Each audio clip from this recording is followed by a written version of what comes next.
안녕하세요. 저는 20대 여자입니다. 저는 평소 사우나에 자주 가는 편이에요. 평소에는 친구들이랑 가는 편인데 그날따라 친구들이 바빠서 저 혼자 가게 됐어요. 혼자 황토방에 앉아서 유튜브를 보고 있었는데 초등학생 남자애 2명이랑 어린 남자애 1명이 저한테 다가오는 거예요. 그 애들은 저를 쳐다보더니 야, 여기 우리 자리야. 우리 자리야. 이러는 거예요. 저는 어이가 없어서 슬쩍 쳐다보고 무시했어요. 사실 제가 앉아있던 자리가 제일 구석이라 안락하고 편한 자리였거든요. 야, 비키라고. 저는 결국 그 애들을 노려봤습니다. 누나가 먼저 와 있었잖아. 저리 가서 놀아. 네가 무슨 누나야. 너 어디 학교 다니냐? 너 어디 학교 다니냐? 뭐라고? 누나 땡땡대학교 대학생인데? 웃기고 있네. 나보다 키도 작은 게. 네, 사실 저는 키가 148cm거든요. 성인 여자치고는 한참 작은 키예요. 나도 중딩 때로 돌아가고 싶다. 쟤는 중딩이 아니라 초딩 같은데? 어쩔 때는 이렇게 초등학생이나 중학생으로 오해하기도 합니다. 가끔 뷔페에서는 어린이 요금을 받을 때도 있었어요. 저도 이게 무척 스트레스지만 어쩌겠어요. 안 그래도 작아서 서러운데 초딩들한테까지 무시당하니까 정말 화나더라고요. 부글부글 끓는 화를 참고 있는데 우리가 저 빌런을 잡아야겠어. 야, 가서 때리고 와. 네, 빌런 잡으러 출동. 그러자 그 어린 남자애가 저를 마구 때리기 시작했습니다. 하지마! 그래도 한참을 때리길래 소리치니까 그의 엄마가 무슨 일이냐면서 달려오는 거예요. 제가 자초지종을 설명하자 그 아줌마는 저를 아래 위로 훑어보더니 사과도 한마디 없이 애들을 데리고 나갔습니다. 아니, 뭐 저런 사람들이 다 있지? 너무 어이가 없어서 멍하니 서 있다가 기분이 나빠져서 얼른 씻고 나가야겠다고 생각했어요. 목욕탕 안에 들어가니까 그 어린 남자애랑 그의 엄마가 탕 안에 있는 거예요. 저는 최대한 피해서 구석으로 가라고 했는데 그 남자애가 저를 발견하자마자 빌런이다! 빌런이다! 하면서 저에게 물을 끼얹고 괴롭히더라고요. 안 그래도 작은 키가 콤플렉스라 서러운데 어린 애들한테도 이런 취급을 당하니까 억울해서 엉엉 울어버렸어요. 그러자 그 남자애는 불쌍한 척 하지 마라 이러면서 눈치 없이 소리 지르더라고요. 저는 씻는 둥 마는 둥 목욕탕에서 도망쳐 나왔습니다. 생각해보니 그때 따끔하게 말하지 못한 게 너무 후회스럽네요. 여러분들도 컴플렉스 때문에 겪었던 황당한 일들이 있었나요? 저에게는 나이 차이가 많이 나는 언니가 하나 있어요. 저희 언니는 긍정적이고 꿈을 위해 열심히 노력하는 사람이었습니다. 저는 그런 언니를 어릴 적부터 무척 동경했어요. 그러다가 제가 고등학교를 졸업하면서 언니의 이상한 점을 하나둘씩 목격하게 됐어요. 윤이야, 이것 봐. 너무 잘생겼지? 우와, 누구야? 진짜 잘생겼어. 언니 남친이야. 착하고 너무너무 잘해줘. 그때 당시 저는 언니가 너무 멋있어 보였어요. 며칠 뒤 인터넷을 하다가 어떤 사이트에서 언니의 남자친구 사진을 발견했습니다. 알고 보니 그 사진은 인터넷에서 남친 짤로 유명한 사진이었더라고요. 어린 동생에게 완벽한 모습만 보여주고 싶었던 걸까요? 언니의 행동이 이해가진 않았지만 그냥 조용히 넘어갔습니다. 그러다 어느 날 언니! 문자 왔다! 그렇게 언니의 휴대폰을 우연히 보게 됐는데 이상한 어플에서 계속 메시지가 오더라고요. 눌러보니 바로 데이팅 앱이었습니다. 이게 뭐가 문제냐고요? 저희 언니는 평소에 데이팅 앱에 대해서 치를 떨며 혐오했거든요. 저는 이번에도 못 본 척했습니다.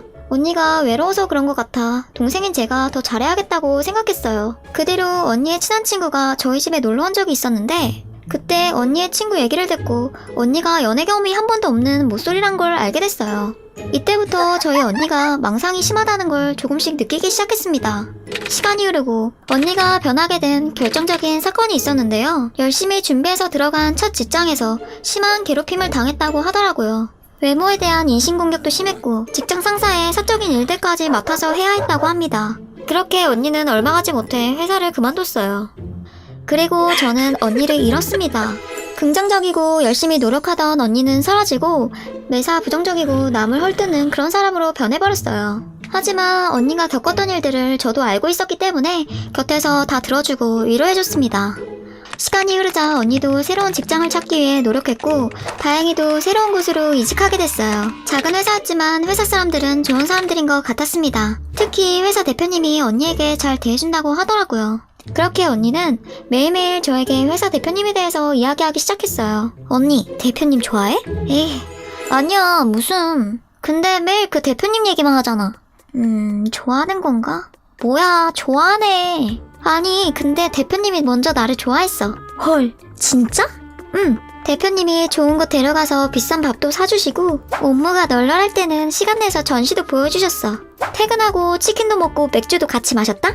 얘기를 들어보니 정말 그 대표님이 언니를 좋아하나 보다 생각했는데 근데 그렇게 단둘이 다니면 회사 사람들이 곧 눈치채겠다. 응? 회사 사람들이랑 다 같이 간 건데? 응? 그럼 회사 사람들이랑 밥 먹고 전시 보고 치맥한 거야? 응. 왜? 단둘이 간 줄 알았는데 그렇다면 얘기가 달라지잖아요. 게다가 대표님은 여자친구도 있다고 하더라고요. 요니야 이것 봐. 너무너무 귀엽지? 대표님, 기획안 메일로 보내드렸어요. 네. 대표님, 메일 확인 부탁드려요. 네. 대표님, 오늘 너무 수고하셨습니다. 네. 뭐가? 완전 애교쟁이야. 물결 쓴 거 봐. 완전 귀여워. 아, 다른 사람들한테는 물결 안 써? 아니, 나한테만 그러면 티나니까 다른 사람들한테도 그러지. 그럼 언니를 좋아하는 건지 아닌지 어떻게 알아? 난 다 알 수 있어. 저는 이대로는 안 되겠다 싶어서 언니에게 솔직하게 말했습니다. 언니, 내가 보기에는 대표님이 언니를 이성적으로 좋아하는 건 아닌 것 같아.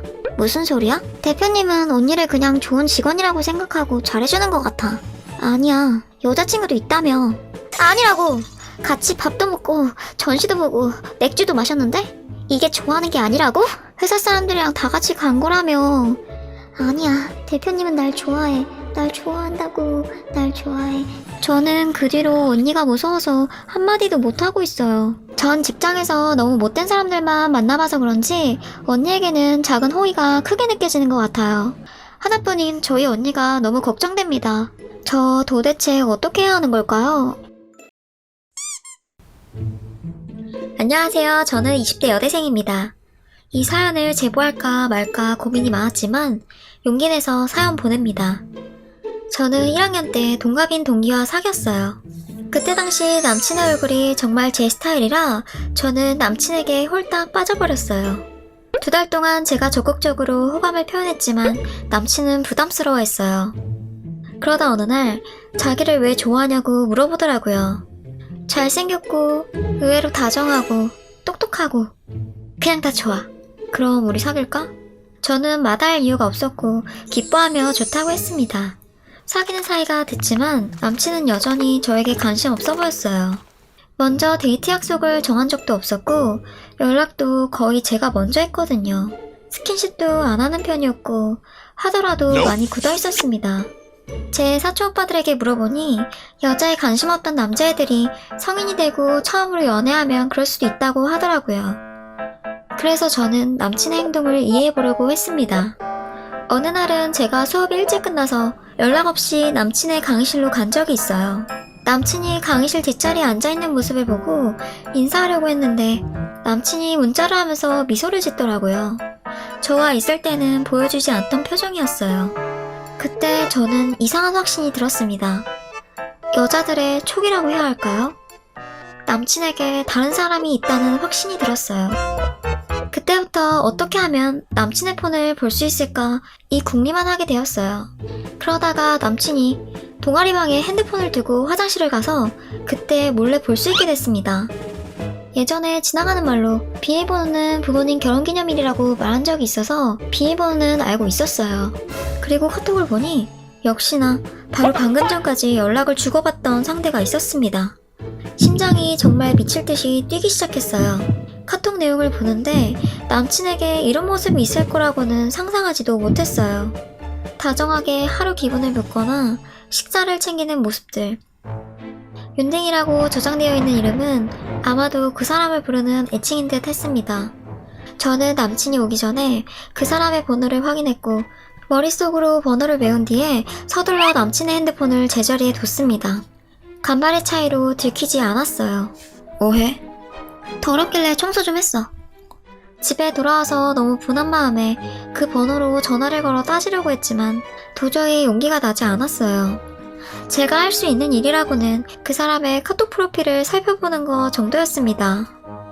프로필 이름은 이니셜로 되어 있었고 사진도 강아지 사진으로 되어 있어서 제가 확인할 수 있는 것은 아무것도 없었어요. 저는 더 이상 남친의 얼굴을 보기 힘들어서 먼저 연락하지 않았습니다. 우습게도 제가 연락을 안 하니 남친도 연락이 없더라고요. 결국 제가 먼저 헤어지자고 말했고 남친은 무심하게 왜냐고 물어봤어요. 네가 제일 잘 알고 있지 않냐고 말하자 남친의 표정이 새하얗게 질리더라고요. 눈 하나 깜빡이지 않을 줄 알았는데 이런 모습은 의외였어요.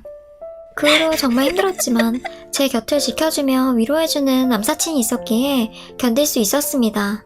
현재는 남친이고요. 다행히 전 남친이 휴학을 하면서 마주치지 않고 지낼 수 있게 됐어요. 그렇게 시간이 지나고 그 일도 점점 희미해져 갔어요. 그리고 몇 달 뒤 교양 수업에서 팀으로 발표하는 과제가 있었어요. 같은 팀에는 전 남친의 동아리 선배도 있었습니다. 잘 아는 사이는 아니었지만 그 선배는 저를 기억하는지 먼저 인사하더라고요. 조별 과제를 위해 팀원들끼리 번호를 주고받았고 그 선배의 번호도 받아 제 폰에 저장하는데 이미 저장되어 있는 번호였습니다. 왜 그 선배의 번호가 전 남친이 바람피던 사람의 번호와 같은 건지 순간 이해가 가지 않았어요. 그 선배의 이름은 김윤수. 전 남친이 그 사람을 부르던 애칭은 윤딩. 번호가 바뀐 건가 싶어서 프로필을 확인해보니 그것도 아닌 것 같았어요. 제가 봤던 강아지 사진이 그 선배의 스토리에 저장되어 있었거든요. 시간이 지나자 퍼즐이 하나둘씩 맞춰지면서 모든 것이 이해가기 시작했습니다. 너무 어이가 없어서 남친에게 이 사실을 말하자 당장이라도 찾아갈 듯이 화를 내더라고요. 하지만 찾아가서 따져봤자 뭐 하겠어요. 제가 위장용으로 이용당했다는 사실은 변하지 않는걸요. 생각해보니 그때 그 표정은 저에게 모두 들켰다고 생각해서 그랬나봐요. 그제서야 그때 그 표정의 의미를 알았어요. 조별 과제는 별탈 없이 잘 마무리했습니다. 저는 의외로 이성적인 사람이더라고요. 아니면 전 남친에게 화를 낼 감정조차 남아있지 않은 걸 수도 있고요. 세상에는 다양한 사람들이 있다는 걸 알려드리고 싶어서 이렇게 사연 보냅니다. 저에게는 친하게 지내던 대학교 동기가 있어요. 저희들은 제주로 입학해서 몇 안 되는 동갑 친구예요. 그래서 그런지 말도 잘 통하고 패션 스타일도 비슷해서 급속도로 친해졌습니다. 게다가 저희 둘 다 학교 앞에서 자취를 해서 거의 하루 종일 붙어있는 시간이 많았어요. 친구와 함께하는 시간이 많아질수록 대화하는 시간도 길어졌습니다. 근데 친구에 대해 알아갈수록 친구가 점점 이상해 보이기 시작했어요. 나는 사실 대학 올 생각 없었다? 원래 뭐 하려고 했는데? 사실 나 졸업하고 부모님이 카페 차려준다고 해서 카페 했었어. 헐 대박. 근데 왜 그만뒀어? 할 일이 너무 많고 생각보다 재미없더라고. 대학이 나갈까 하고 여기저기 원서 넣었는데 다 강탈하고 여기만 붙었어. 아 그래? 반면 저는 수험생 때 수능 준비하면서 독서실에서만 살았었거든요. 수능날 감기 몸살이 나면서 결국 시험 망치고 이 학교에 합격했어요. 근데 친구가 저와 친하다고 생각해서인지 착각하는 게 있더라고요. 너랑 나랑은 공부 안 해도 여기 붙었는데 삼수 사수에서 들어온 애들은 뭐냐? 나는 고딩 때 공부만 하고 살았는데? 무슨 소리야? 그럼 이 학교를 왜 와? 난 공부 하나도 안 하고 붙었는데? 나는 수능 망해서 여기 온 거야. 헐 대박. 공부해서 여기 온 거? 뭐 사실 이 정도는 기분 나쁘지도 않아요. 근데 이 친구 정뚝 떨어지게 하는 행동이 한두 개가 아니더라고요. 야 우리 과대 생긴 거 고딩 때 내 코너 돈 내주던 애랑 똑같이 생겼다? 걔 완전 찐따에 못생겼는데. 헐. 요냐 우리 과에서 너랑 나 빼고 다 완전 찐따 같지 않아? 오타쿠 같아. 요냐 오늘 팀플 디플이 올 거지? 응 당연히 가야지. 이따 봐. 야 찐따들 노는데 뭐하러 끼냐? 가지마. 고딩 때는 진짜 말도 안 섞었는데 이러는데 정말 오만정이 다 떨어지더라고요. 어느 날은 친구랑 제가 학교 앞 카페에 앉아있는데 저희 앞에 선배가 서 있는 거예요. 저는 선배와 눈이 마주치자마자 인사했습니다. 근데 친구는 선배를 보고서도 인사도 안 하더라고요. 선배도 별말 없이 저한테만 인사하고 지나갔어요. 저런 찐따도 선배라고 인사해야 하나? 그 선배가 왜 인사 안 하냐고 뭐라고 한 것도 아닌데 이렇게까지 말해야 했을까 싶었습니다. 저는 이 친구가 슬슬 불편해지기 시작했어요. 잘 맞는다고 생각했던 것들이 극히 일부분이었다는 것을 알게 됐죠. 점점 멀어지려고 하던 차에 저희 학번 단톡방에 톡 하나가 왔어요. 오늘 7시 신입생 대강당에서 집합 있습니다. 한 명도 빠짐없이 참석해주세요. 갑자기 웬 집합? 선배님들 집합이야? 찐따들이 선배랍시고 군기 잡는 거 웃긴다. 친구가 단톡방에 이렇게 보낸 겁니다. 야, 이거 선배들이 보면 어쩌라고. 뭐 어때, 찐따들. 결국 친구는 집에 가고 저 혼자 집합에 참석했어요. 근데 강당에는 선배들이 아닌 조교님이 있는 거예요. 알고 보니 학과 문제로 조교님이 신입생들에게 공지해줄 게 있어서 부른 거라고 하더라고요. 조교님이 출석을 부르기 시작했고 말없이 참석 안 한 학생은 제 친구밖에 없었습니다. 김일진, 이 학생만 연락 없이 참석 안 한 거죠? 이 학생은 찐따들 다니는 학교에 왜 다니는 건지 아는 사람?